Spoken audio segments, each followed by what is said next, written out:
Hi and welcome to you. Our very special guest today is Patrica Ann Cole, maybe a little better known to you as PP Arnold. She's a phenomenal soul singer whose lifetime of show-stopping performances, both in the recording studio and on stage, have made her an absolute legend. PP, or Pat as she was known then, began singing in church as a child. At the age of 17, she was hired by Ike Tina Turner to join them singing and dancing as an Ikette, and while on tour in the UK with the Rolling Stones in 1966, PP fell into a relationship with Mick Jagger. PP's worked with everyone, from Mick Jagger to Rod Stewart, Eric Clapton, Barry Gibb, Roger Waters, and so many more.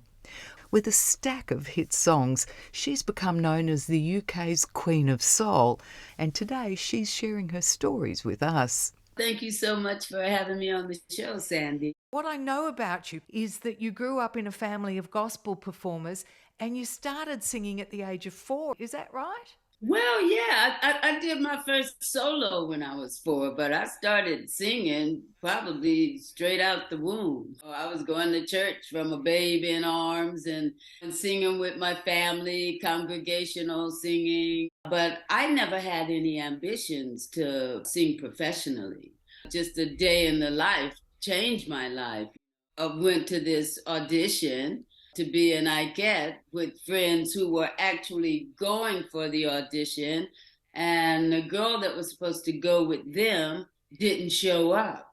So an ex-girlfriend of my brother's knew that I sang, and she just called me out of desperation to help her get this gig. And so I was very young. I was 17. I was in an abusive teen marriage. I had 2 kids. I just say to them, I can't really go. My husband's not going to let me go. And they hung up the phone. Next thing I know, they were on my doorstep. And I lied and told my husband I was going shopping. And next thing I know, I'm in Ike Tina's living room singing, dancing in the street. I had all the moves and everything. And we finished the audition, and Tina goes like, "Right, girls, you got the gig." And I'm going like, "Oh no, not me. Not me. I can't go. My husband's gonna kick my ass when I get home. I'm not even supposed to be here." And so Tina said, "Well, if you're gonna get your ass kicked for nothing, why don't you ride up to Fresno with us and at least see the show?" So that day, it was like this magical day that had started actually from a prayer, because that morning, as I was like doing my laundry, I just sort of asked God to show me a way out of this hell that I had created for myself.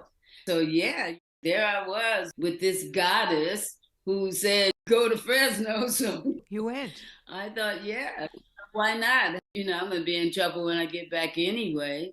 So I go to Fresno with them and see the Ike Tina Turner review for the first time. That was like having a psychedelic experience. When I come back in the morning, and sure enough, he was waiting for me, and bam, he like hit me in the head.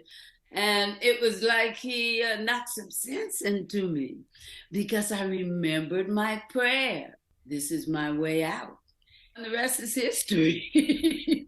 So from one day to the Yeah. next, your life changed completely.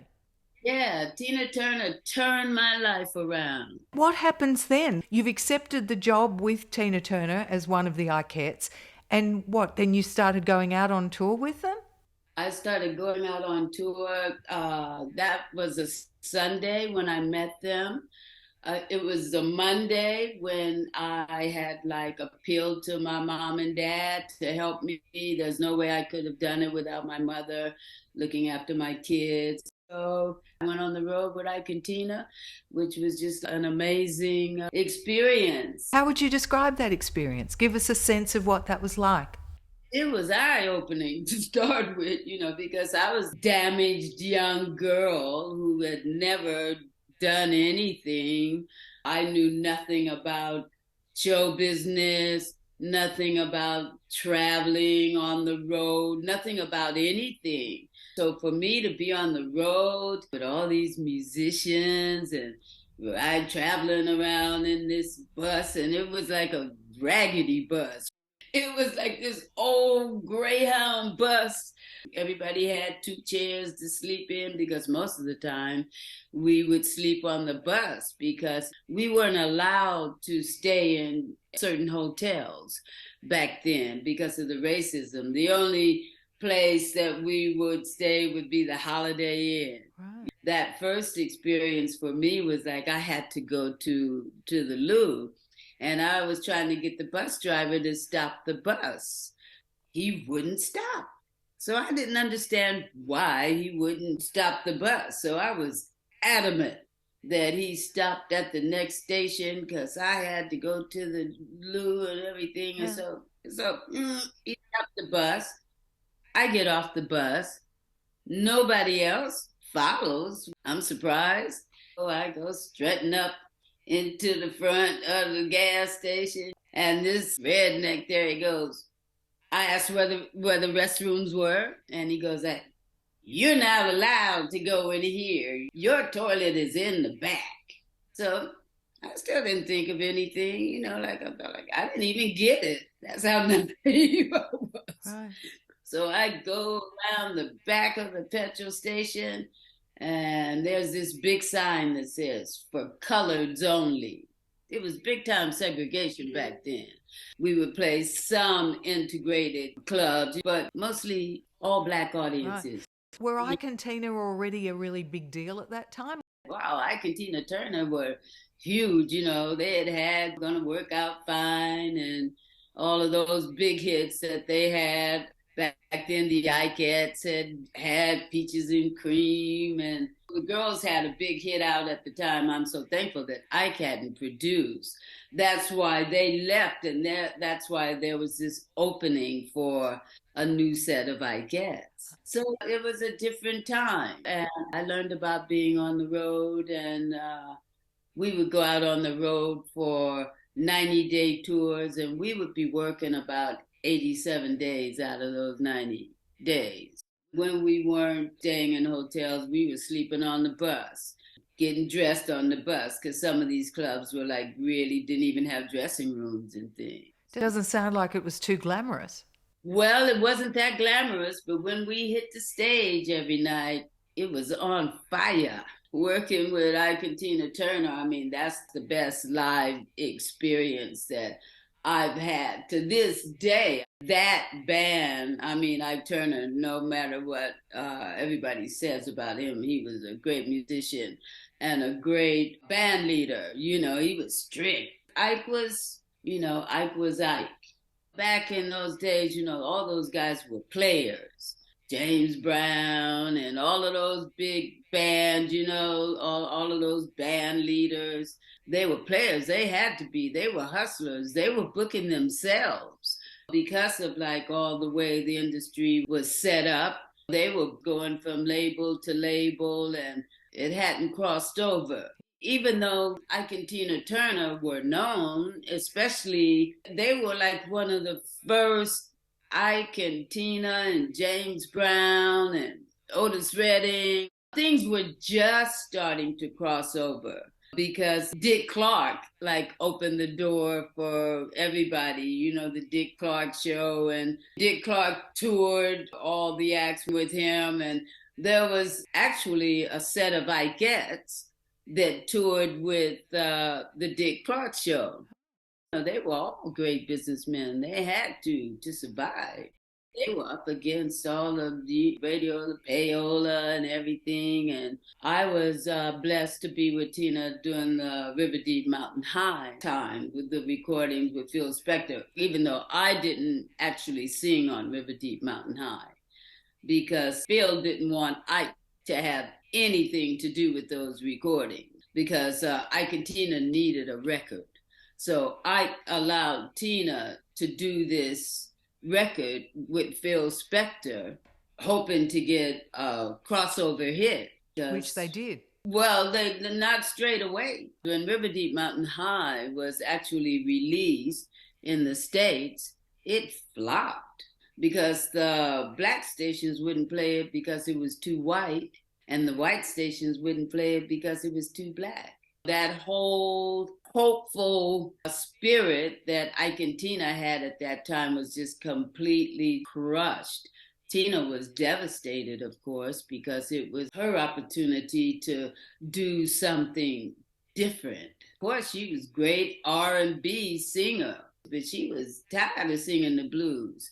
Tina wanted to be a part of this new rock and roll scene, crossover. She wanted to be able to tour and do stadiums and stuff like the Rolling Stones. You know, like all the white bands were getting over playing the black music, but black artists weren't getting those kind of opportunities. The Beatles and the Rolling Stones opened that door. So because that record flopped in America, fortunately, it was a big hit in the UK. And so the Rolling Stones invited Ike and Tina to tour with them because they would always have a black act. And it was an opportunity for them to be close to the artists that created that music, you know, like, yeah. Yeah. So that's how it worked. So we came over to England to do the tour with the Stones, and you got quite friendly with Mick Jagger during that tour, right? She most certainly did. In her book Soul Survivor, the autobiography, PP reveals how Mick became a friend and lover and claims she became pregnant by him, making the decision to have an abortion. PP Arnold was fast learning about life on the road. Although she was infatuated with Jagger, she insisted their fling would end, not least because of their mixed-race relationship. Mick, she said, had plenty of lovers, plus a girlfriend in Marianne Faithfull, who would occasionally join them in bed. But PP also had her share of lovers, like Jimi Hendrix, Rod Stewart and the Small Faces' Steve Marriott. It's really, really strange because, like, all that time with Ike and Tina, I was so shy and so inhibited. A lot had happened with me with Ike and Tina. Anyway, the night before we flew to come to the UK, because I was like really afraid of Ike and I had like really some unsavory experiences with Ike. So the first tour that I came back off with them, I left my husband because before I started being an Ikette, he had always convinced me that I was just this ugly girl who had messed up his life. When I joined Ike and Tina, I was like the ugly duckling. But when I came back up to the tour, I had turned into a swan, right? So where I used to get beat because he thought I was ugly, now I was getting beat because I looked too good. So anyway, I left him and then I went on my road and I had my first experience of having a lover. And the trumpet player, Gabriel Flemings, he sort of like protected me from Ike, really. So I had someone to protect me. Pause there for me a second. Why did you need protection from Ike? Because Ike was like, he wanted control of everybody, all the women, you know, all the Ikettes. And he had women, everybody who worked with him was part of his, Ike was like a pimp. Tina was his queen. All the girls that worked, the booking agent and the tour manager, you know, they were all his women. It was like he had a harem. Yeah, so like, because I was so shy and some things went down with that, but I always held on. My father always told me to never accept money from guys. I've never been like one of those girls who's hustling out there having sugar daddies and all that. That's not my thing. Mm-hmm. Anyway, Gabe protected me from Mike. When I flew into London, suddenly I was this young, free, young woman. Just so exciting. And Mick just cracked me up. He made me laugh because, you know, he was this skinny white guy, you know, like trying to walk black, talk black, be black, singing the blues with these like really luscious lips and everything. So we just became friends. Did you have a scene with Mick? So, well, listen, of course we did, and you have to read the book to see how in-depth it all was. I was blessed to be in the right place at the right time when Cat Stevens wrote that amazing tune, and gave it to me. First cut is the deepest. And so I had a hit record in 6 months. So I went home and I brought my kids back to England with me. It must have been a difficult decision for you to make, to put your career and your opportunity ahead of playing mother to your kids. Was that difficult for you? Well, it wasn't at the time because I didn't think about it. In retrospect, I was doing everything that I was doing for my children. Yeah. It was a way to support my kids. Luckily, all the hard work paid off. I was this little girl that had been accepted by the British public alongside Lulu and Sandy Shaw and Dusty. PP had become a very successful British recording artist, but Tina Turner wasn't at all happy with her. Tina was never really happy with me the way I left. I couldn't leave properly. I had to be kidnapped. It was arranged that after Ike Tina's last gig on that tour, Ian Stewart and Glenn Johns, who was the engineer, they would come to the gig. I had sneaked all my luggage and stuff and put it in a room while we were on stage. They got all my bags. And when I came off stage, they whisked me off to Epsom. Right. So everybody thought, well, okay, it's my last night. They just thought that I was off to rendezvous with Mick. So I left without giving notice. I knew that was going to be hard for Tina. I was with a group of girls. One girl couldn't sing at all. She would get fined if she sang. She looked good and she could do the moves. And so there was the other girl that I was with. She could kind of hold a note, but I was the main Ikeette. So I left them in the lurch, really. Was that because you couldn't resign because of Ike? He wouldn't have let you go, right? Not have let me go. I got an irate phone call in Epsom. He had tracked me down. Bitch, are you crazy? Mick Jagger don't care nothing about your black ass. You better get... I was really, really scared. And so I just hung up the phone. Suddenly I was free and I was on my own in England. You're pretty gutsy. You've taken a few punts along the way where you had no idea of what you were walking into. Went with your gut instinct. Well, I never know what I'm walking into. You know what I mean? My experience in life, period, as well as the music industry, is that the unexpected rules. You put out another album after that first one that featured a whole lot of cover tracks by artists like the Beatles, the Beach Boys, Bee Gees, and of course the Rolling Stones as well. Why had you decided to put out covers? Well, that was Andrew's idea, the Kafunta album, because the First Lady album, most of them were original recordings. It was a good idea. It was a great album. To Love Somebody, that's what opened up the door to the next stage of my journey as a solo artist after Immediate Records folded. After that album, you continued to work not only as an actress, but as a session singer as well, recording with a whole lot of well-known people. You were in hot demand as a backup singer, weren't you? Yeah, well, I was doing that during the whole P.P. Arnold time. But after Immediate Records, we'll quickly go into my relationship with Barry Gibb. I met Barry Gibb through my ex-husband. He was close to Barry, and Barry was a big fan of my version of To Love Somebody. Oh. So Barry wanted to meet me. So through meeting me at a time when we were both at a crossroads, when Immediate folded, everybody went separate ways, all the small faces. Anyway, I connect with Barry, and Barry is at a crossroad because the Bee Gees had split up at that time. So Barry wasn't doing anything, and he wanted to be doing stuff. So he really liked my voice. So he decided to produce me.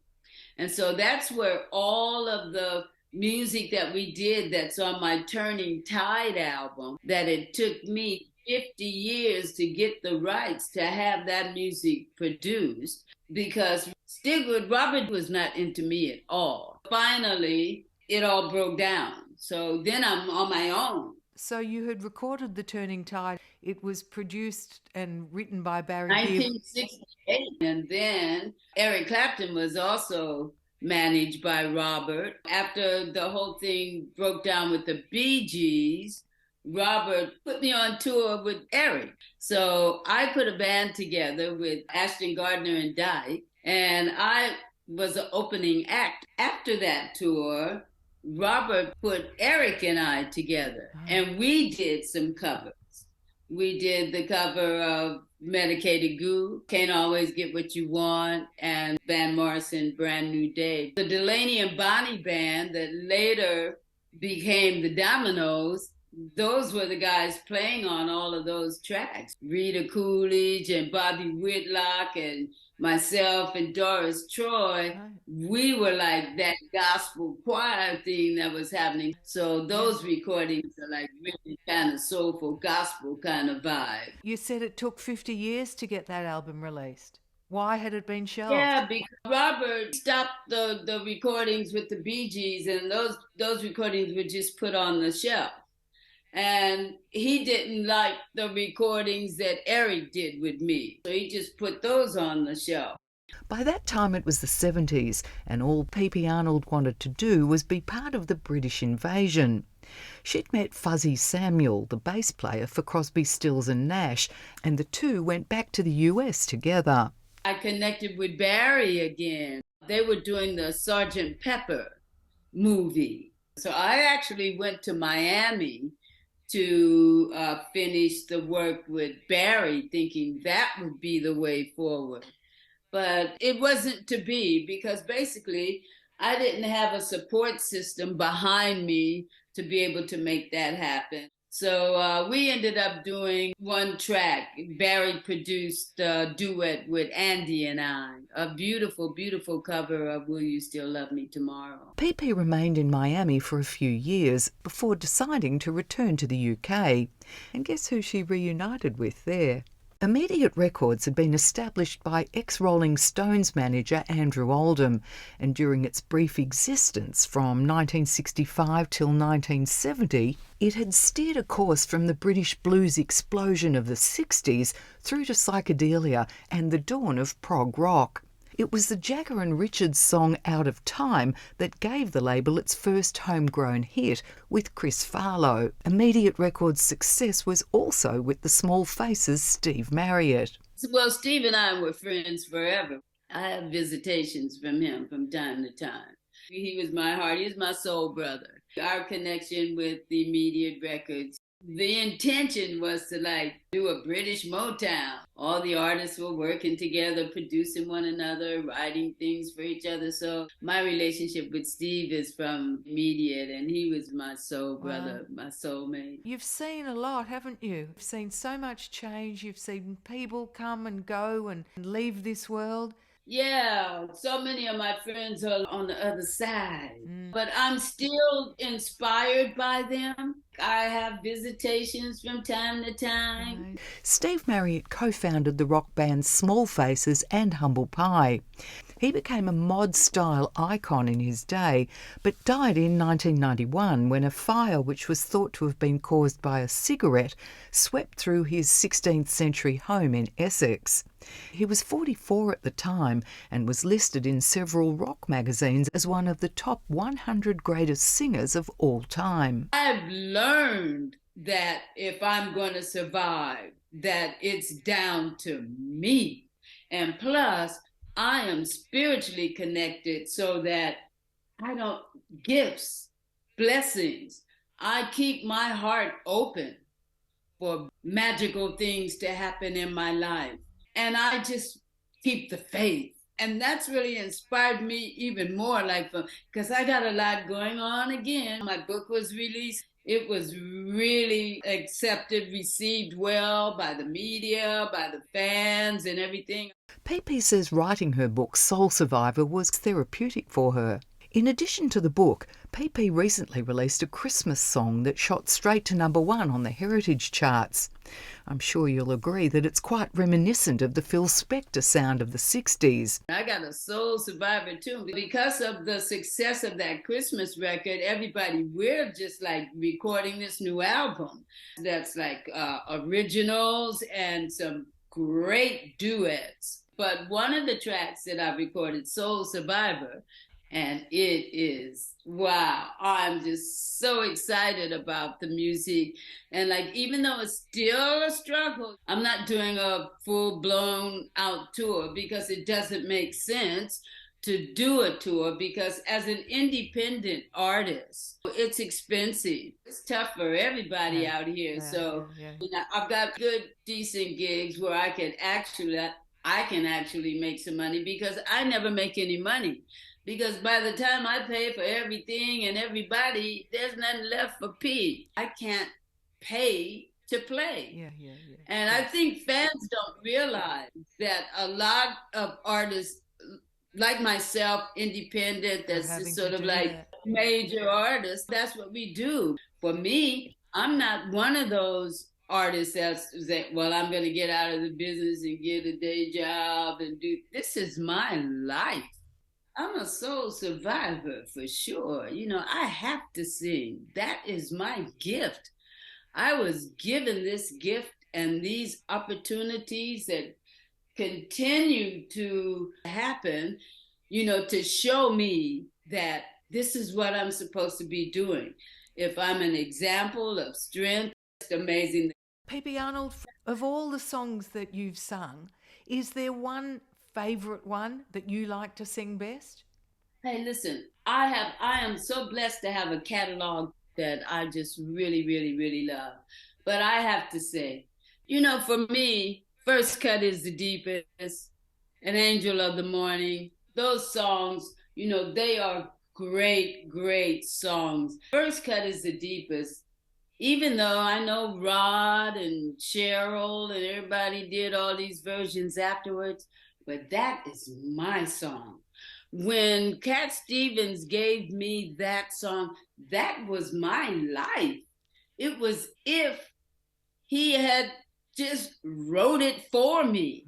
I lived that. I know when people do covers of things, they do covers because they think it's a great song, but that is my true experience. And I've sung those songs thousands of times, and every single time it's emotional for me. Those songs, they're so beautiful.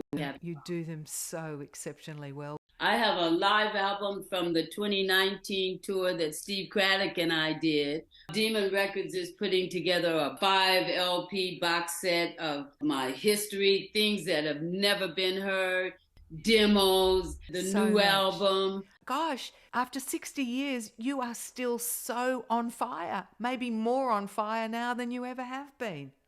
Hey man, I got work to do. I want some completion before I get out of here. As far as I'm concerned, there's only life. But this is my life here. You know, I'm going to move on to that great gig in the sky and be there with my mates and my ancestors and everybody. But right now, it ain't over till it's over as far as I'm concerned. Lovely chatting with you. Thank you so, so much for your time. It's no wonder you've written one book. You've got another one in you, at least another one. You're amazing. Give everybody my love. All right. God bless. Hasn't she crammed a lot into her life? The very talented PP Arnold there. If you're interested to read more about her early life, pick up a copy of her book Soul Survivor. That'll take you right through to 1984, but we will have to wait for the next edition to bring us up to current times. Thanks so much for your company today. I've really enjoyed being with you. Hopefully you'll tune in again same time next week. Do take care of yourself, won't you, until we meet again. And have lots of fun. Bye now.